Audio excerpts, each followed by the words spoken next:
I am amazed at how I can do certain things and just question them. Like, what were you thinking in that moment? Right now, I'm not claiming that I'm brilliant or a genius, although I would like to claim that, but my wife would quickly shoot that idea down. I'm not a genius by any means. I'm not brilliant. I'm not the wisest of people you'll ever meet. There are people way smarter than me in what I do and just in life in general. But I also wouldn't consider myself on the other side of the spectrum completely ignorant or foolish or just not really having any direction in life. I'm somewhere in between. And yet, there are moments where I think I fall more on that foolish side of the spectrum.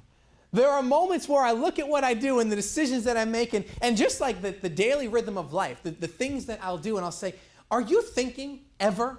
Like, do you actually process what you're doing? Or are you moving so fast that you're not choosing to make wise decisions in that moment? So recently, I had the opportunity to perform my first wedding. For Aaron and Rachel, you guys know them, and a great couple here. You probably don't see them a lot. We see Rachel's always walking around the camera telling you act natural, right? You know who Rachel is, and Aaron's in running slides right now. So I got to perform their wedding last month, and this is my first wedding ever. And so I was super honored. I've known Aaron for over 20 years. We grew up together, and so it was such an honor to just be a part of that moment. And so I was excited. Everyone was excited. And so we're going through the pre-wedding stuff, months leading up to it. We're meeting together, and then it's the day before the wedding. It's the rehearsal. And I was advised by people who have done this before, hey, the wedding day gets really crazy, so sign off on the marriage license the day before. Like, just get it all squared away. It's okay. And that way you know that you're not going to forget about it, because you don't want to mess that up. By New York State, you have 5 days within the wedding date to get that license in the mail and to their office. Otherwise, it doesn't count. And so I knew, okay, we got to do this. There's one thing on my mind. And so we get to the rehearsal, and I said, did you bring it? They said, yep, we got it. You just got to fill it out. Now, I've never seen one of these things before in person. I just assumed it would be easy. And it was pretty much basic information. I got a little tripped up on some address questions. Didn't know if they wanted my address or the address of where we're getting married or their address. And so I'm asking different people, like, can you look at this? I know no one else here is supposed, I'm supposed to be the qualified, wise person in the room, but let's figure this out together. And so we get it all figured out, sign off on the wedding date. They were getting married June 22nd, 2017. Put a date down on that license. Have witnesses sign it, the best man, the maid of honor. We're all there. We're all watching this thing, okay? Ultimately, though, it's my job to make sure the information is correct. So give it back to Rachel. She gets it in the mail. And she goes on her honeymoon, and when she gets back from her honeymoon, she's texting me. And Rachel usually texts me when we're doing church stuff. And if she calls me, I know something's not right. Like, I'm getting a phone call. So I get a phone call, and she says, hey, the marriage license, I got a call from the county clerk. You put the wrong date on it. What do you mean I put the wrong? I'm not that dumb. I put the wrong date on it. My first wedding ever. What date did I put? Well, you put July 22nd. It wasn't even July 22nd yet, all right? So that was yesterday. That was my daughter's birthday. So I'm like, well, what do we do now? What happens? Are we doing this again? And the county was really excited too, because they were like, how did our system actually accept this? Like, they entered July 22nd in their system. It was all good. Like, they went away on their honeymoon, and they got the call a couple weeks later of, hold on, the date, this didn't even happen yet. I mean, I'm not McFly. Like, I've never gone to the future, yet somehow I was able to get that in with the county. We squared it all away. But I look at that, and I just think, man, how many times in my life have I done unwise things, just silly things? Just things where it's like, how do you overlook that? How do you get that wrong? I mean, this is a really important piece of paper for this couple. How do you not get the date right?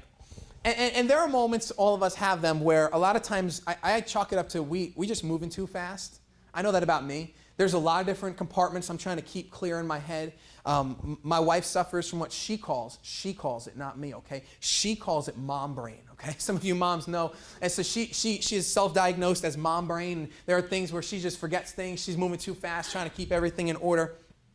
And so we have those moments in our lives where we're not intentionally doing unwise things. It might be an oversight. It might be you didn't do enough research and you made the purchase and you didn't understand all the terms of the contract.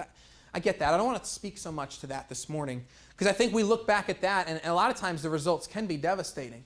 But I mean, an oversight's an oversight, right? We'll fix it. But what about those moments in our lives where we intentionally make unwise decisions? Like against counsel, against experience, against whatever, your Jiminy Cricket voice, right? Like that internal, you shouldn't do it. You shouldn't do it. And yet we intentionally do it. And isn't it amazing because we are so quick to spot the intentional, unwise decision-making of others, right? Come on, we look there and we're like, really, another relationship? Oh, this one's the one, right? That's what you said about the last one. Really, like we do that. Oh, another purchase. Don't you realize like you have a mountain of debt? And it's so easy for us to look out there and say, how could they do that? Today, I want us to look in here because we are they, right? We are they, always in our life. We make decisions and we convince ourselves this time it's going to be different. This time I need it. This time it's going to make sense. And we go against reasoning. We go against the counsel of others. If you're a Christian, you may go against what God has said for your life, and yet we will intentionally make unwise decisions and convince ourselves it's going to be different. It's going to be okay. This time he really means it. This time she really means it. This time I'm going to buy it, but it's okay. How great would it be in your life when you're faced with decisions? And I'm not just talking about big life decisions. I'm talking about the daily rhythm of life, the normal routine of life. How much freedom and health, think now for your own self, would be injected into your relationships, injected into your life experience, injected into the course and the goals and dreams you have for your life if you knew how to be wise. How in those moments to push against intentionally unwise decisions, push against the rationale and the justification that we create for ourselves. How great would it be to know, no, I have something in place that says you're going to make a wise decision this time. I mean, I see the health of our relationships going up. I see us being able to refrain from life experiences that you really don't want. You convince yourself, I have to try this, everyone else in life has. But when you really can consider it, you know you don't want to experience that. Or there are things you want to experience and you're holding back. You're saying, I don't think I can do that. How great in those moments would it be to have something in place that says, this is how I'm going to make a wise decision? What would your relationship with God look like in that moment? Like if we could stop pushing against him and start embracing him and maybe do a little bit pushing towards the cultural norm, right? The status quo, how we navigate debt, how we navigate relationships, how we navigate career goals, all these great things. How great would it be in these moments that surface regularly to know, how am I going to be wise? How am I going to be wise? I think it'd be great. I think it would do wonders for our lives, both as individuals and as a community of people who gather together. And so our teaching point for this morning when it comes to wisdom is this: wisdom dies where wishes thrive. It rhymes, guys. So did that. I'm on a roll. Wisdom dies where wishes thrive. Wisdom dies where wishes thrive. I want you to remember this because I think it's important. I think this is the tool we need to have access to in moments where we're making decisions. You're going to decide later today what ice cream flavor to have, right? Just me, right? Like we're going to make decisions all throughout our day. We're going to make big decisions. We're going to make mundane decisions, yet every decision has a result. Every decision has a consequence.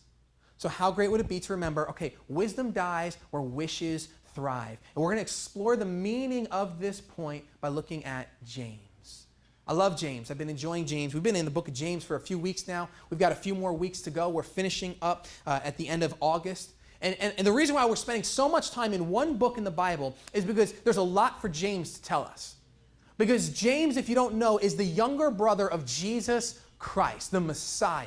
And yet he doesn't open up his letter by referring to Jesus as older brother Jesus. He calls him master. He says, I'm a servant of Jesus Christ. Hold on a second. What does your older brother have to do to convince you he's not just older brother Jesus, but Lord of your life? And so if someone can go from calling him brother to Lord, it's worth considering his words. And I love James. If you're ever on Jeopardy, right? Because I know that's what you're hoping for, right? If you're ever on Jeopardy or on some kind of quiz show and someone asks, what's the theme of James? It's 2 words, how to. That how to. That really is, James tells us how to follow Jesus. He really does. Now understand, he doesn't say this is how you're saved. We talked about that a couple weeks ago with faith and works. James is not butting heads on what the gospel says, that we are saved only by Jesus Christ. He's very much focused on, now that you know Jesus, here's how to live for him. Here's what it looks like in your normal rhythm. And so we've been exploring this together. If you've missed any weeks, we have them all on the website for you. So you can go back and just watch those or listen to them. But today, James wants to tell us how to be wise. And we need that because you may be filling out a marriage certificate sometime soon. I got another one coming up, and the couple is very nervous for me. They really do not know what date I'm going to put on there, but we're going to make it a surprise. We'll figure that out when we get to it. It's September something. That's all I'm writing.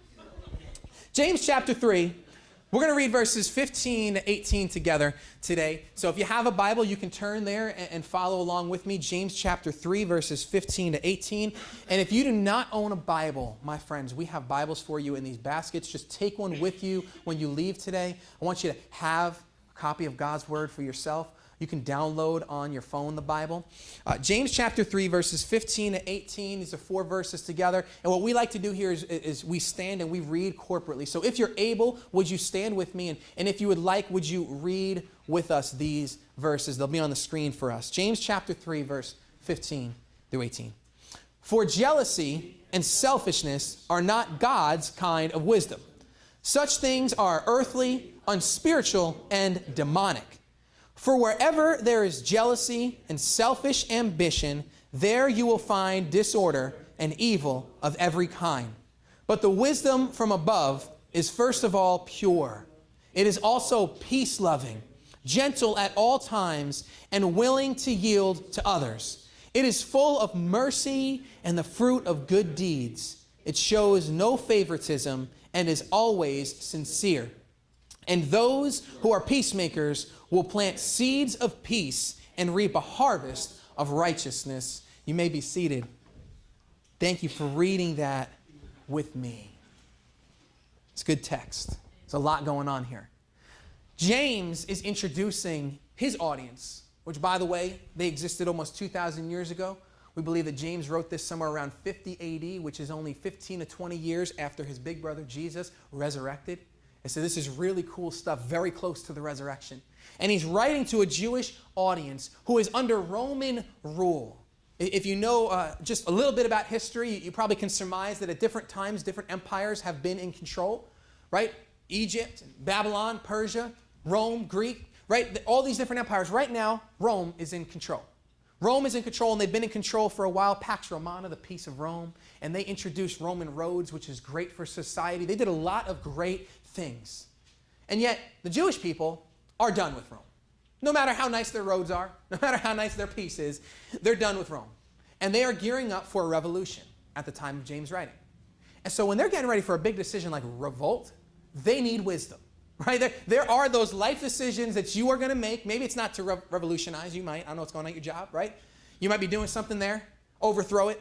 But there are moments where you are going to get ready for some big life decisions. A relationship, a purchase, a relationship with God. I mean, that's a big life decision. Do I believe this? So in that moment, there are going to be 2 wisdoms that you're going to be faced with.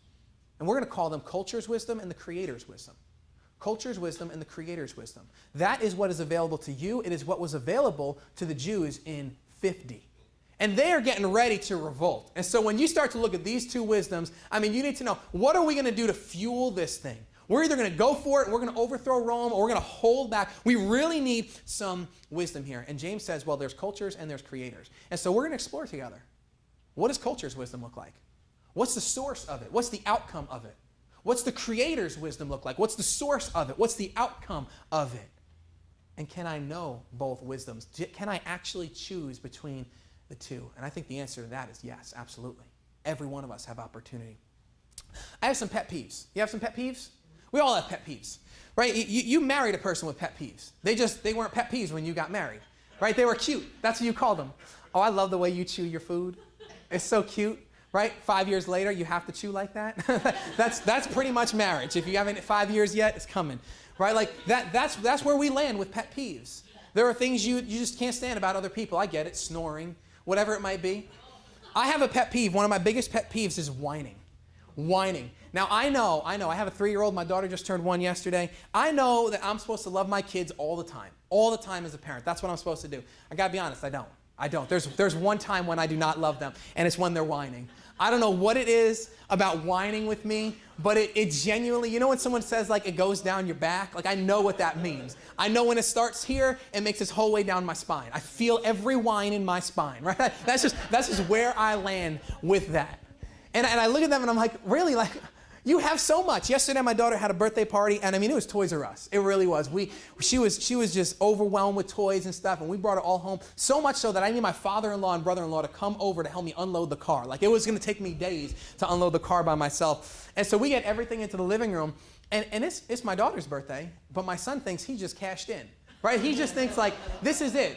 For some reason, they only bought pink toys, but it's okay. These are my toys. And I got to tell you, man, it was a whine fest in my house last night. I was whining. I got to be honest. I was like, babe, why do we have these kids? Why did we do this? Do you remember? Do you remember a few years ago?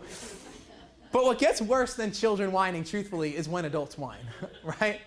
It's true. You know as much as I do that what's more irritating and more of a pet peeve and more frustrating isn't so much when kids whine, but when adults whine. And I do it, guys. I do it. But I don't call it that. We don't call it whining. We're adults. We know bigger words. We call it observing and processing. And I'm just evaluating the situation. And I'm just working through this. I need a moment. Me and God need something here. Right? We call it these things. And maybe if you're really bold, maybe if you'll really be honest, you might use this word, complaining. Right? You might call it that. But even that we push against. We don't like to say we're complaining.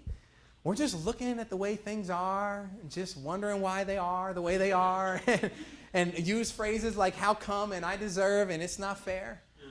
It's adult whining. It's adult whining. James talks about adult whining in verse 15 there. He didn't word it that way, but he does. What did he say? For jealousy and selfishness are not God's wisdom. For jealousy and selfishness are not God's wisdom. And then he defines them in it. What I think is just strong language. He says they're earthly, they're unspiritual, hey, they're demonic. Jealousy and selfishness are so devastating that we're going to put them on par with just demonic. That's where James is going here. What James is talking about is adult whining. Or for our teaching point today, wishing. Wishing. Wishing things were different. Wishing you had the things of the people around you. What is jealousy and what is selfishness? Jealousy is I want what they have. It's not fair. I work just as long as they do. How come my paycheck looks like this?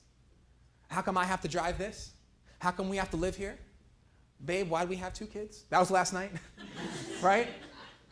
Why? How come? Why are things like this? Why can't they be? That's not fair. But I deserve too. You can just end the sentences because we all know it. That's why I said we're all jacked up here. We all land here. We all know what it's like to be jealous. We just won't call it that. We all know what it's like to whine. We just won't call it that. But James isn't afraid to call it what it is. And he isn't afraid to define it as demonic. And to say, no, it is so bad when you get jealous. It is so horrible when you start to look at what they have and focus on what you don't have. And that leads right into selfishness. But I deserve. But I need. But I want it too. And he's giving us the starting point for culture's wisdom. Hey guys, you're getting ready to revolt against Rome. What's your motivation? Well, we want to be free like the other nations. Oh, that's jealousy. Yeah, but we deserve to have our own government. Oh, that's selfishness. Now listen, let me preface. I'm not saying it's wrong to want things. We're going to talk about that at the end. So don't write me off yet. Don't tune out yet. Okay, but James is creating a starting point for us and saying, hey, culture's wisdom tends to start in these 2 places. You want what they have because it'll make you better. It's all about you. You are the center of your story. It's all about Keith. It's the Keith Show. Starring Keith, coffee, and ice cream, right? It's the Keith Show. And that's what we tend to do when we make decisions. We put us at the center. We say, well, that's not fair. I want it. And James tells us this type of wisdom is not healthy. This type of wisdom isn't going to help your relationship. It's not going to help your relationship with God, with others. It's not going to help you be the person, the best person you can be in God's eyes. What God has for you, his plan for your life, you're not going to find it starting with jealousy and selfishness. It's not going to get you there. But that is what culture pushes on us. That is what culture pushed way back when. It's still here. We just changed the language. We say things like the end justifies the means. Well, that just means whatever I have to do to get there, I'm going to do it. Well, you're putting you at the center. And James says that's kind of demonic. And he tells us the outcome of that in verse 16. It's going to lead to disorder. It's going to lead to chaos is what he's summing up there. And you know that's true. Take inventory. When's the last time you made a completely selfish decision? Was the outcome good? No, it was chaotic. You hurt the people around you. You thought it was going to be good. You convinced yourself this will be fine. But you couldn't predict the future because you can't, because I can't. We hope, we play out scenarios, and we think, well, if I decide to do this for me, I mean, truthfully, I need to be in a good place so I can help other people. So this is actually helping other people by me helping me. Aren't we good at playing that game? Convince ourselves of what we need to do for us because ultimately it'll help others. But we start with jealousy, we start with selfishness. James says, here's the result. Here's the result. Chaos. You cannot, and we're all sitting in a very relaxed state right now. The air is blowing, coffee is brewing. This guy's handsome, right? Like we are just all of us here. So it's real easy for you to process your decisions right now and think logically and say, I know what I need to do because you're in a relaxed state. Because you can understand, okay, I'm not going to do this out of jealousy and selfishness, but let's get into the decision-making world, the environment. I always say this is a great safe space, but this isn't as real as the real world. We come here to discover Jesus, to bring him into the real world where there are real-world scenarios that take place. If you're broken, you come into this space. If you feel whole, you come into this space. I love this space. And yet we need to take what we discover together here into those spaces where it's way harder to process wise decision-making. And yet we tend to lean on jealousy and selfishness. And James is saying if you're going to do that, the outcome's going to be chaos. You're going to think you're doing the right thing. You're going to think it's real because everyone around you will operate under those pretenses. You ever got advice from other people that say, just quit, just leave her, don't worry about it? You need to put you at the center. You need to be happy. If you're not, change it, buy it, do it, right? You hear that, and so we just buy into it and think, well, this has to be normal. It's not normal. It's just what everyone's doing. It doesn't mean that it's normal. It doesn't mean it's right. And so James says you're going to start there in jealousy and selfishness. The outcome's going to be chaos. And you're going to think that it's the real thing, but it's not. A couple weeks ago, I ate at a steakhouse. And I got to tell you, for 28 years of my life, because I started eating steak at 0, right? For 28 years of my life, when I've been eating steak, I thought I was eating steak until a couple weeks ago. I had the real thing, my friends, and I threw down. I ordered a portion that I should not have finished in one sitting, but I couldn't help myself. It was awesome. It was great steak. And I got to tell you, when I ate something that tasted real, I now know what isn't, because I had a taste of something that was real. And I know, I'm like, this is, I will spend money on this. This is good. Amen. This was the 8th day creation. God looked at it on the 8th day and said, steakhouse, it is good. And I enjoyed it. I loved it. But I know what real is like. And when you get an understanding of real wisdom, of the Creator's wisdom, it starts to really butt heads with culture's wisdom. It starts to really make you think, why and how have I been making decisions this way? And look at how James describes the Creator's wisdom in verse 17. I love the description. Verse 17, wisdom from above is first of all pure. It is peace-loving, gentle at all times, willing to yield to others. It is full of mercy and the fruit of good deeds. It shows no favoritism and is always sincere. Now, while I love everything that James writes there, I got to tell you there's a problem with what he writes there. Because culture's wisdom would tell us that wisdom is found in intellect, in life experience.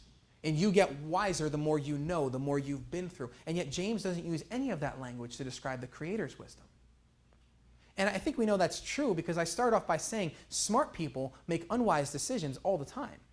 Right? Come on, you look at people. I look at myself and I say, how could you do that? Yes, you're not brilliant and a genius, but you should know better than that. And what that tells us is that more knowledge, more life experience is not the path to wiser decision making. Amen. We'd want to believe that, well, if I could just go through it, then I'll understand it. If I could just take a class on it, then I'll know what to do. But James doesn't use any of that language to describe the Creator's wisdom. Unfortunately for us, he uses these behaviors that are really characters and qualities of wisdom. Oh, culture's wisdom is that way. Creator's wisdom is this way. Oh, culture's wisdom would have you make a decision for yourself. The Creator's wisdom is peace-loving. The Creator's wisdom is gentle. The Creator's wisdom is serving and fruit of good deeds and loving. Hold on a second, I see a difference here. It seems like culture's wisdom is putting me at the center of the story, and the Creator's wisdom is putting others at the center of the story. It seems like culture's wisdom is saying, do what you need to for you, and the Creator's wisdom is saying, you're going to make decisions that are going to benefit the people around you. That's different. That's a totally different source, It's a totally different reason and motivation. Here's the problem, though. We can't make those decisions, right? We cannot naturally make decisions that are just going to help other people. We can't. It's not in us to do that. From the moment we're born, we are looking at making decisions that are going to first benefit us. And as a byproduct, if it helps you, well, that's good too. But yet, James is pitting these two wisdoms against each other, and he's showing a completely different source and a different outcome. And here's the hope. We see it in the outcome that he describes in verse 18. What does he say there? It almost seems like he forgets what he's talking about. Because he says right after that, and those who are peacemakers will plant seeds of peace and reap a harvest of righteousness. Hang with me, James. We know older brother Jesus would jump around the way he talked, right? You ever read the stories of Jesus and you're like, where are you? I'm not following what you're talking about here. It's so great. People ask Jesus a question and he'll answer with a story that seems to make no sense whatsoever. And it seems like James picked up a little bit of that from his older brother. Well, you were talking about wisdom. You were talking about why are you jumping to peacemakers and harvests and seeds? Oh, because this is the outcome of the Creator's peace. You're going to make decisions that are based from a character of love and service and gentleness and kindness and fruit of good deeds. Here's what it's going to look like. You're going to be a peacemaker. And you're going to sow peace, and you're actually going to reap righteousness. That word righteousness has to cause us to stop and reflect on what he's saying. Because the word righteousness really means right standing.